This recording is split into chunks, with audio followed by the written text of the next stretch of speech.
नमस्कार, जय हिंद दोस्तों। पाकिस्तान के हालात काफी खराब हो चुके हैं। रिसेंटली इस तरीके की न्यूज सुनने को मिली है कि पाकिस्तान के जो सोल्जर्स हैं वो अपनी सेना छोड़ने के लिए तैयार हैं और लगभग 2500 ऐसे सोल्जर्स हैं जिन्होंने सेना छोड़ दी और उसके अलावा मजदूरी करने के लिए वो तैयार हैं, अलग अलग कंट्रीज में जा भी चुके हैं। यहाँ पे इस वीडियो में बात करने वाले हैं कि पाकिस्तान की सेना में फिलहाल किस चीज का डर है, आखिरकार क्यों वो सेना में रह के काम नहीं करना चाहते बजाय कि वो मजदूरी करना पसंद करते हैं। सब कुछ हम यहाँ पे क्लियर करेंगे। अगर आप चैनल पे नए हैं तो चैनल को सब्सक्राइब करें और बेल आइकन को प्रेस करें ताकि जैसे वीडियो अपलोड हो उसकी नोटिफिकेशन आप तक पहुंच पाए। तो स्टार्ट करते हैं आज के इस सेशन को। यहाँ पे लिखा गया है कि जो पाकिस्तान की आर्मी है उसको छोड़कर बहुत सारे सोल्जर्स जो हैं वो जा चुके हैं और आने वाले समय में भी जाएंगे। अब यहाँ पे आप एक दो न्यूज़पेपर्स देखो, इन न्यूज़पेपर्स में क्या लिखा गया है एक बार वो मैं बताता हूं, फिर इसको थोड़ा सा डिटेल में अपन डिस्कस कर लेंगे। यहाँ पे लिखा गया है बलूच आर्मी के हमले से डरा पाकिस्तान, राष्ट्रीय सुरक्षा को लेकर बुलाई गई अहम बैठक। तो इस चीज के बारे में भी हम बात करने वाले हैं कि आखिरकार क्या चीजें चल रही हैं पाकिस्तान में। यहाँ पे आप देख सकते हो इसी बात का जिक्र किया गया है कि पाकिस्तान की आर्मी के अंदर लगभग आपके 2500 सोल्जर्स ऐसे हैं जिन्होंने रिजाइन दे दिया। क्यों रिजाइन दे दिया? बलूच लिबरेशन आर्मी के चलते हुए, क्योंकि बलूच लिबरेशन आर्मी ने अभी रिसेंटली बहुत सारे अटैक किए हैं पाकिस्तान के अंदर। अब देखो कुछ एक चीजें और यहाँ पे भी लिखा गया है भाई इसी तरीके की बातें कि पिछले हफ्ते की बात है 2500 पाकिस्तानी सोल्जर्स जो हैं वो आर्मी को छोड़ के या अपनी सेना को छोड़ के भाग जाते हैं। अब इस बात को आप मान चुके हो कि ये जो न्यूज है ये बिल्कुल सच है और अलग अलग न्यूज़पेपर्स में इस बात को कवर किया है। अब थोड़ा सा डिटेल में हम जान लेते हैं हुआ क्या। जैसा कि अभी रिसेंटली हमने सुना था थोड़े दिन पहले कि पाकिस्तान के अंदर बलूच लिबरेशन आर्मी एक ट्रेन हाईजैक करती है और उस ट्रेन हाईजैक में क्या होता है, कुछ तो आपके ट्रेन या रेलवे के कर्मचारी मारे जाते हैं और कुछ सोल्जर्स भी मारे जाते हैं। और उससे पहले भी बलूच लिबरेशन आर्मी ने पाकिस्तान की सेना के ऊपर अटैक किया है और बहुत सारे सोल्जर्स मारे गए हैं। अभी ये रिसेंटली जो ट्रेन हाईजैक हुई है इसमें भी काफी ज्यादा सोल्जर्स मारे गए हैं। अब पाकिस्तान के सोल्जर्स को पता है कि आने वाले समय में हालात बहुत ज्यादा खराब होने वाले हैं। जिस तरीके के हालात हमें कहां पे देखने को मिले, जिस तरीके के हालात हमें बांग्लादेश में देखने को मिले, अफगानिस्तान में देखने को मिले, उसी तरीके के हालात हमें आने वाले समय में पाकिस्तान में भी देखने को मिल सकते हैं। यहाँ पे अब ये जो पाकिस्तानी सोल्जर्स हैं ये चाहते हैं कि वो अपनी जान बचाए, काम और भी कर सकते हैं। अभी अलग अलग न्यूज़पेपर्स में इस बात का दावा किया गया है कि जो पाकिस्तानी सोल्जर्स हैं या अपने सेना के पद से रिजाइन देके सऊदी अरब,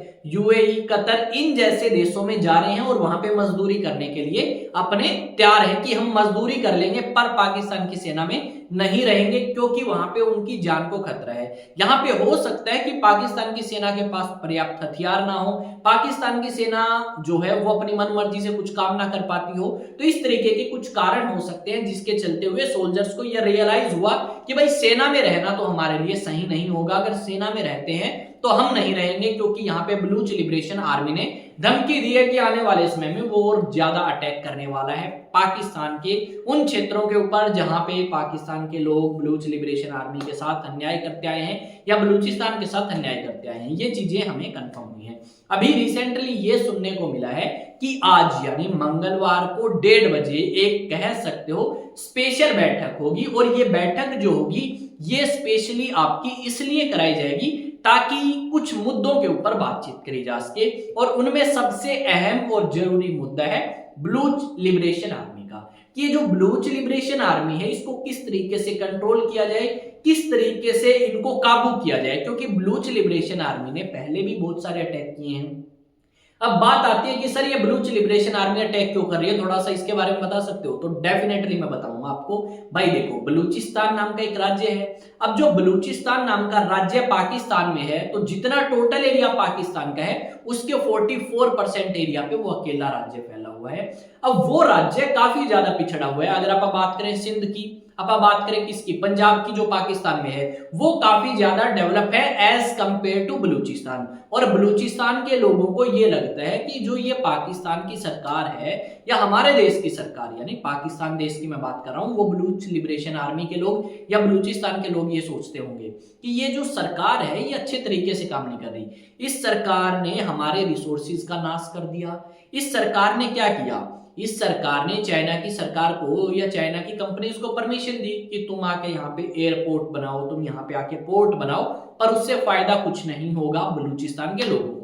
उससे फायदा होगा चाइना या पाकिस्तान की सरकार को, ना कि बलूचिस्तान के लोगों को। तो ये लोग जो हैं बलूचिस्तान के, या बलूच लिबरेशन आर्मी जो है वो चाहती है कि भाई ये जो बलूचिस्तान का एरिया है ये कभी पाकिस्तान में रहना ही नहीं चाहता था, ये हमेशा से ही अलग रहना चाहते थे, तो हमें अलग करो और हम पाकिस्तान में नहीं रहना चाहते, हम हमारे रिसोर्सेज का इस्तेमाल खुद करेंगे, हमारे पास बहुत सारे रिसोर्सेज हैं और उन रिसोर्सेज के थ्रू हम डेवलपमेंट कर सकते हैं, सुधार कर सकते हैं अपने आप में। पर पाकिस्तान की सरकार हमारे रिसोर्सेज को इस्तेमाल करती है अपने फायदों के लिए, या फिर पंजाब जैसे, सिंध जैसे राज्यों या प्रोविंसेस के अंदर सुधार करने के लिए। तो इस तरीके की कुछ सोच जो है वो बलूचिस्तान के लोग रखते हैं, और ये जो सोच है ये सच है, झूठ नहीं है। इसी तरीके से हमें देखने को मिलता है कि जो बलूचिस्तान का एरिया है वो काफी ज्यादा पिछड़ा हुआ है या बैकवर्ड एरिया है पाकिस्तान के अंदर, और इन लोगों को इस बात का पता है, और इन्होंने ना सिर्फ पाकिस्तानी बल्कि आपके चाइनीज वर्कर्स के ऊपर भी अलग अलग समय पे अटैक किए हैं, क्योंकि ये लोग चाहते हैं कि आपके चाइनीज वर्कर्स इनके एरिया में इन्हें दिखाई ना दें, क्योंकि ये खतरे की घंटी है, ये रिसोर्सेज का एक्सप्लॉयटेशन करेंगे, तो बेटर ये है कि इन्हें यहां से भगाया जाए। अब पाकिस्तान की आर्मी, आप सोच के देखो कि एक कंट्री है और उस कंट्री के अंदर आपस में एक संगठन खड़ा होता है और वो सेना को थोड़ा सा टारगेट करता है, उसी के डर से ये 2500 सोल्जर्स, 1 2 3 की बात नहीं कर रहा, 2500 सोल्जर्स जो हैं वो रिजाइन दे चुके हैं कि भाई हमें सेना में नहीं रहना, हम तो यूएई में जाके काम कर लेंगे, मजदूरी कर लेंगे, दिहाड़ी कर लेंगे, हम सऊदी अरब में चले जाएंगे और वहां पे इजीली उन्हें परमिशन मिल जाती है, क्योंकि वहां वो भी मुस्लिम मेजोरिटी कंट्री है और पाकिस्तान भी मुस्लिम मेजोरिटी कंट्री है। तो ये चीज हमें यहाँ पे देखने को मिलेगी। पाकिस्तान के दिन आप कह सकते हो काफी खराब चल रहे हैं।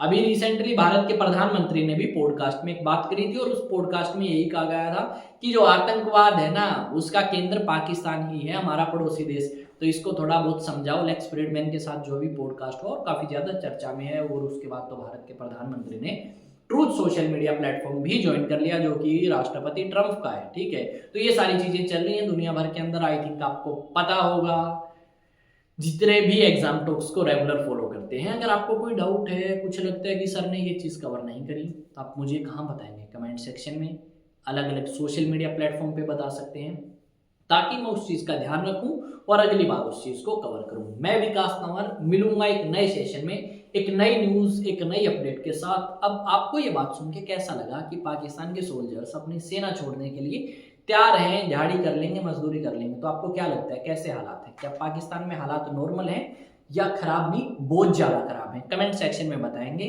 और मैं विकास तंवर मिलूंगा एक नए सेशन में, एक नई न्यूज़, नई अपडेट के साथ। आप सभी का धन्यवाद। जय हिंद, जय भारत।